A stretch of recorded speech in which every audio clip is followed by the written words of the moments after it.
नमस्ते दोस्तों, आप सभी का आपके YouTube चैनल जे क्लासेस 05 पर स्वागत है। तो मैंने इसका आप लोगों को चैप्टर 1 बता चुका है और यह वीडियो आप लोगों के फाइनल एग्जाम के लिए भी बहुत ज़्यादा इम्पोर्टेंट है और अर्धवार्षिक परीक्षा के लिए भी बहुत ज़्यादा इम्पोर्टेंट है। इसलिए आप लोग इस वीडियो को बिना स्किप करके देखिए, नहीं तो आप लोगों को कुछ समझ नहीं आएगा और आप लोगों का अच्छा मार्क्स नहीं आएगा। तो देखिए कि किस प्रकार के क्वेश्चन चैप्टर 2 में पूछा जा रहा है।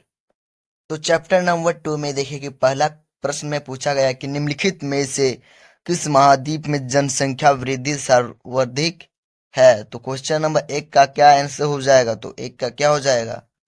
तो अफ्रीका हो जाएगा, या एशिया, या दक्षिण अमेरिका, या उत्तर अमेरिका।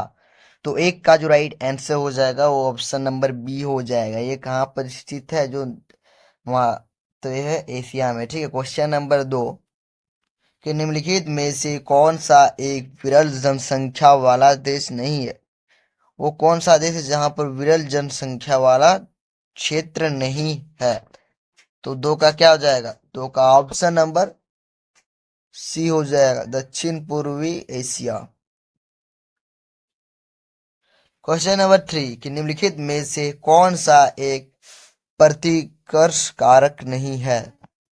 तो तीन का क्या हो जाएगा? तीन का ऑप्शन नंबर सी हो जाएगा, चिकित्सा शैक्षणिक सुविधाएं। यही इसका राइट उत्तर हो जाएगा। क्वेश्चन नंबर 4 कि किस क्षेत्र की जनसंख्या परिवर्तन का सूचक होता है?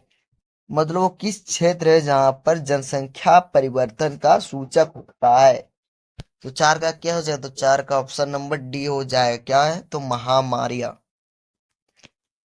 क्वेश्चन नंबर 4 का इनमें सभी हो जाएगा। ठीक है। क्वेश्चन नंबर 5, क्वेश्चन नंबर 5 में क्या हो जाएगा? तो हो जाएगा प्रवास के संदर्भ में वह स्थान जहां से लोग गमन करते हैं क्या कहलाता है? तो 5 का क्या हो जाएगा? तो 5 का ए हो जाएगा, उद्गम स्थान। ठीक है। क्या हो जाएगा? उद्गम स्थान।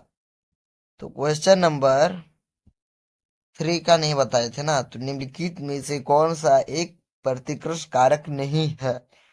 तो 3 का हो जाएगा चिकित्सा शैक्षणिक सुविधाएं। ठीक है। क्वेश्चन नंबर ये 4 बता दिए हैं। क्वेश्चन नंबर 6 कि मानव जनसंख्या का प्रारंभिक 1 करोड़ होने में कितना समय लगा? मतलब जो हम लोग का जो 1 करोड़ होने में जनसंख्या कितना दिन तक लगा था। ठीक है।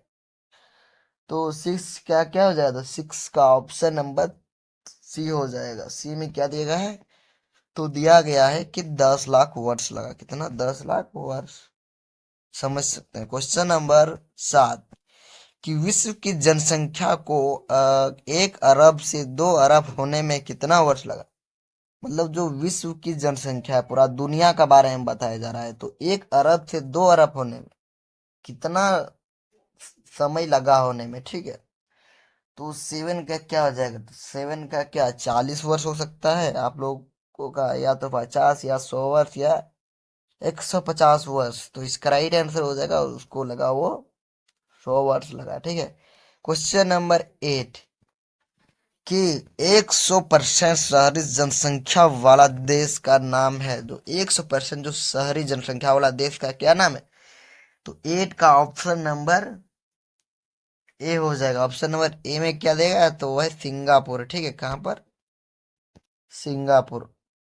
क्वेश्चन नंबर 9 पूछा गया है कि निम्नलिखित में से कौन सा एक तत्व सही नहीं है? तो कौन नहीं है? तो 9 का सी हो जाएगा। सी में क्या है? गौ नंबर। जननांगीय संक्रमण के प्रथम अवस्था में जनसंख्या वृद्धि उच्च होती है। इसका राइट आंसर। क्वेश्चन नंबर, अब सब्जेक्टिव आ गया। तो सब्जेक्टिव में देखिए किस प्रकार का क्वेश्चन पूछा गया है। ठीक है। तो सब्जेक्टिव का पहला क्वेश्चन में देखिए कि दिया गया है कि जनसंख्या को परिभाषित करें। मतलब जनसंख्या घनत्व को परिभाषित करें। तो जनसंख्या को हम लोग कैसे घनत्व को परिभाषित करते हैं? तो प्रति इकाई क्षेत्रफल में, मतलब प्रति इकाई जो क्षेत्रफल में रहने वाले लोगों की जनसंख्या को ही हम लोग घनत्व करते हैं। मतलब एक जगह है, वहां पर जो लोग रहते हैं तो उस संख्या के जनसंख्या घनत्व का उसको ही हम लोग घनत्व कहते हैं। क्वेश्चन नंबर 2 में पूछा गया है कि जनसंख्या शून्य क्षेत्र किसे कहते हैं। तो विश्व के जिन क्षेत्रों में जनसंख्या बहुत कम है, मतलब जनसंख्या शून्य, तो मतलब जीरो बराबर हो, तो आप लोगों को समझ में आ गया होगा कि दुनिया में ऐसा क्षेत्र जहां पर जनसंख्या एकदम बहुत ही कम हो या अति विरल या अनुपस्थित है, उन्हें शून्य क्षेत्र कहते हैं। मतलब जहां पर वो उसी देश को हम लोग जनसंख्या शून्य कहते हैं जहां पर बहुत ही कम जनसंख्या हो और एकदम ही नहीं हो, तो उसी को ही कहते हैं। क्वेश्चन नंबर 3 कि एशिया महादेश में विश्व की कितने प्रतिशत जनसंख्या निवास करते हैं। मतलब जो एशिया महादेश है, तो भारत कौन सा महादेश में है, तो आप लोग कमेंट में बताइए। तो जो वो एशिया में अभी मतलब कितना प्रतिशत जनसंख्या निवास करते हैं, तो 60%, मतलब 60% लोग, लगभग 60% लोग एशिया में विश्व की कितनी प्रतिशत जनसंख्या है, तो लगभग 60%। जनसंख्या वृद्धि क्या है। तो जनसंख्या वृद्धि दो समय अंतरालों के बीच जनसंख्या में हुए परिवर्तन को जनसंख्या वृद्धि कहते हैं। क्वेश्चन नंबर 5 की जनसंख्या की प्राकृतिक वृद्धि किसे कहते हैं। क्वेश्चन नंबर 5 में देखिए कि दिया गया है कि इसमें क्या हो जाएगा, तो किसी क्षेत्र में दो समय अंतराल में जन्म और मृत्यु के अंतर से हुए जनसंख्या वृद्धि है प्राकृतिक वृद्धि कहलाता है।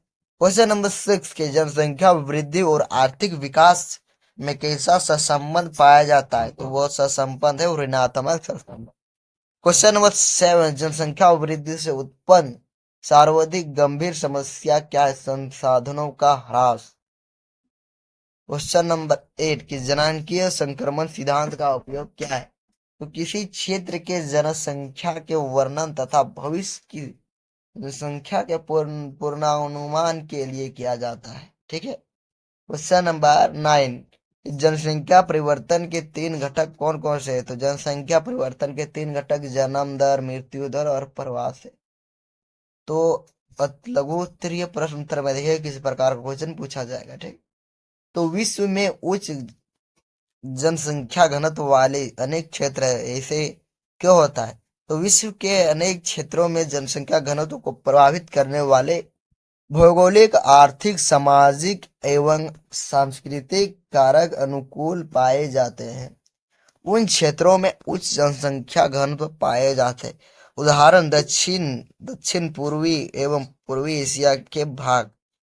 तो क्वेश्चन नंबर 2 अशोभित जन्म दर कहते हैं। तो अशोभित जन्म दर को प्रति 1000 स्त्रियों द्वारा जन्म दिए जीवित बच्चों के रूप में किया जाता है। उचित जन्म दर किसी वर्ष विशेष में जीवन जन्मों की संख्या बटा लिखना है किसी क्षेत्र में हुए वर्ष के मध्य की कुल संख्या गुना 1000।